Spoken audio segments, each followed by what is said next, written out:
Jealousy, revenge, romance are all part of our Ozark legacy. How did this come to pass? Join us at Living Legacies at the Ozarks and we'll tell you.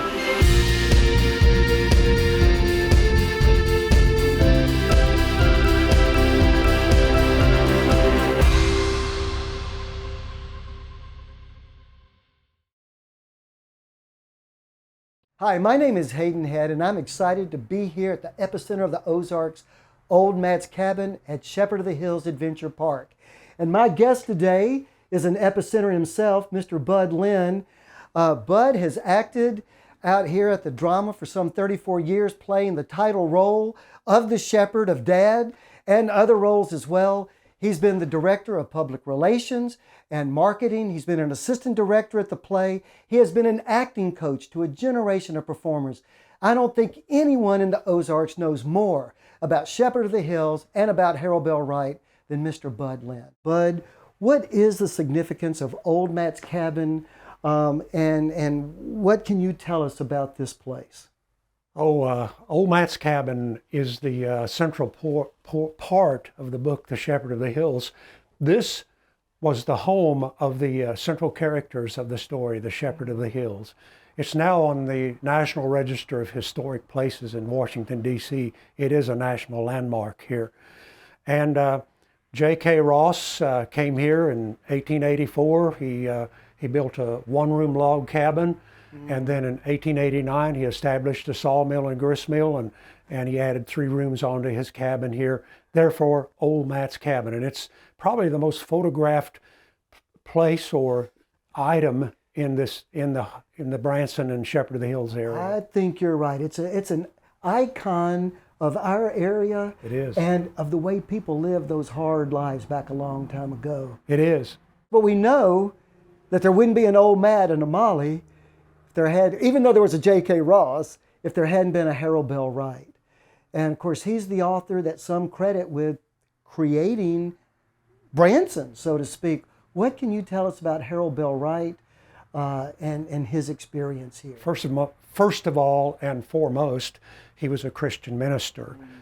And he wrote the Shepherd of the Hills book as a test case to see if he could reach more people through the ministry of print. And because he was a pastor at a Christian church in Pierce City, Missouri and Pittsburgh, Kansas, while he was writing the book, The Shepherd of the Hills here. He came here in 1896, thereabouts. He spent 7 summers here. He was a very young man when he wrote the book, The Shepherd of the Hills. Up here just above Old Matt's Cabin, up on Inspiration Point, it was a cornfield up there. He was right at the edge of the cornfield, and he had a tent there, and that's where he met the people. He grew very interested in their lives. He saw the beauty of the Ozarks.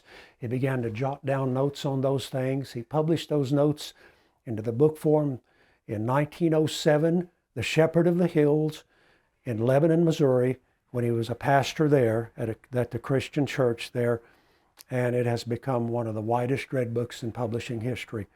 It was as common as water at one time. It was. Yeah. Everybody read the book. Right. Everybody knew Shepherd of the Hills. Right. Why do you think that book at that time was so popular with the American public? There was nothing else like it. Well, it's something that they had never come in contact with before. The out of the way place, this area, and the ambiance and the feeling that you have when you come into the Ozarks here in the Shepherd of the Hills country, he was able to share that with the public, with the reading public. And of course, in those days, as you know, they were readers back when he wrote the book. True. Between 1902 and it was 1896 to 1904 is when he was jotting down notes, and then he published those notes in 1907. And then that has become the book, The Shepherd of the Hills, then. So it took him 8 years just to get his notes together, and then he began writing it over a course of 3 years. So this wasn't just, he didn't just spring this out of the box. I mean, he worked hard on that story. Oh, yes, he did. And it was a book that people read worldwide. As a matter of fact, I used to give tours here at the Shepherd of the Hills for many years. I was the tour director here at one time too. And back in the 1960s, when I was giving tours back in those days, you could ask the folks, how many of you have read the Shepherd of the Hills story? Now that's the first thing that I asked them. Everybody raised their hand. Wow. Because everybody had read the story, and because it was a book that one-room school teachers used as a pattern, because it was a story of right and wrong. That's right. That's right. Well, thank you so much for that answer. I appreciate it. And thank you for watching Living Legacies of the Ozarks. We'll be right back.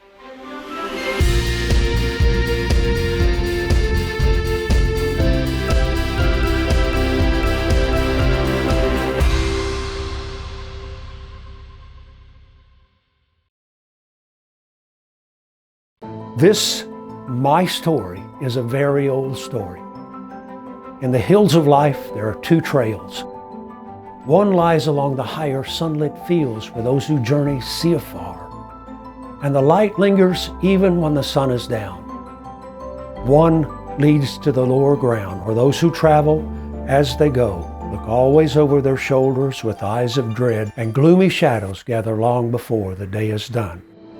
This, my story, is the story of a man who took the trail that leads to the lower ground, and of a woman, and how she found her way to the higher sunlit fields. In life, this has all happened many, many times before. The story, so very old, is still in the telling.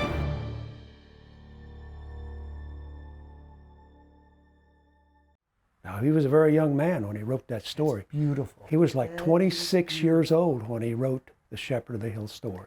How was he able, as a young man, to write something so profound? Well, Hayden, you're an English professor, so you can help me fill in on this too, because you understand this. Because Harold Bell Wright, he was raised in a terrible poverty situation. His mother, Alma, passed away when he was 11 years old. And it almost brings tears to my eyes. It's almost like the pattern after Lincoln's life. The fact is, what happened was she would read to him.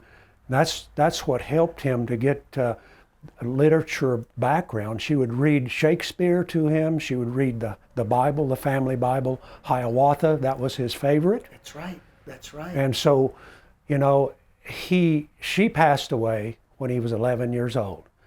She was overworked. His father, he was a lieutenant from the Civil War, and he was a very hard man, and he was an alcoholic. He's an alcoholic. And he treated Harold Bell Wright badly. He was very hard on Harold Bell Wright. And so he couldn't raise the kids. There were 4 of them. So what he did is he farmed them out to family and friends in the community. So Wright was overworked because they treated him as a stepchild. He was something different than their other children. As a matter of fact, he saw that within the family and the group there, the way they treated him was that he was different than everybody else. See? But now at one point he did spend time with his father. He lived in a tavern above. It was a tavern, a saloon. Yes. And he lived up there with all of the men there that Wright worked with. When he finally had some kind of a job, a little bit of a job that he worked on, he was very hard on Harold Bell Wright, and he asked Harold Bell Wright, and he was 12 years old at that time, he asked him to take care of all of the needs of the men, which meant that he had to cook and clean and launder and everything else. So he came in touch with this lady that was working in a house of prostitution across the way, and he saw her, and he befriended her. She did him, and she was really nice to him and took care of him and brought him food and defended him from his own father and from those men. Right. And he described you, remember, as a hideous old hunchback woman. Yes, that's how he's described her. But she was the best thing in his life at that time. Which shows that everybody can make a difference when they love other people. Yeah, and critics say that Harold Bell Wright couldn't have made up these characters, but that's the life that he lived. He understood humanity. He understood characters. You know, when he went across the country, he wrote Winning of Barbara Worth, and he wrote Mine with the Iron Door.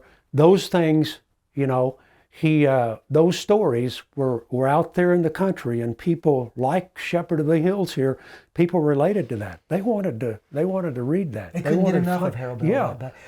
Do you remember there was one story, I think it was when he did My Sons or Father and Son, I can't remember exactly the name. The Son of His Father. Son of His Father. Yeah. 650,000 copies on a boxcar. Yeah, pulling out of Chicago. there was a train that pulled out of Chicago, Illinois. It wasn't unusual for a train to be pulling out of Chicago, Illinois, because it was the biggest hub in the world at that time for train stations, but it was full of books. 600,000 books of Harold Bell Wright's Isn't that Son of His amazing? Father. Yeah, that was going to be sold throughout the country, already bought. You're watching Living Legacies of the Ozarks. Thank you, Bud, so much. We'll be right back.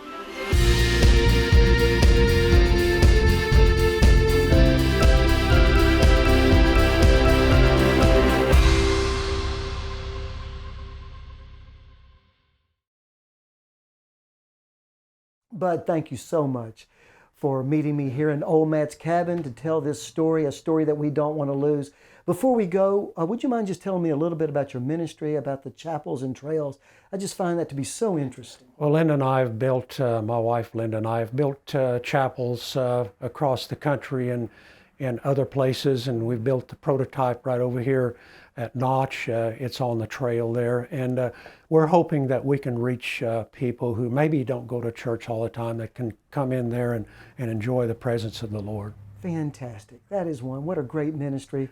Well, and we all know how easy it is sometimes to meet God in nature, because that's where He just meets us. Amen. So, beautiful. Thank you. And thank you so much for joining us today. We hope you've enjoyed this interview and learning more about Harold Bell Wright, and look forward to talking with you later. Thanks a lot. Bye.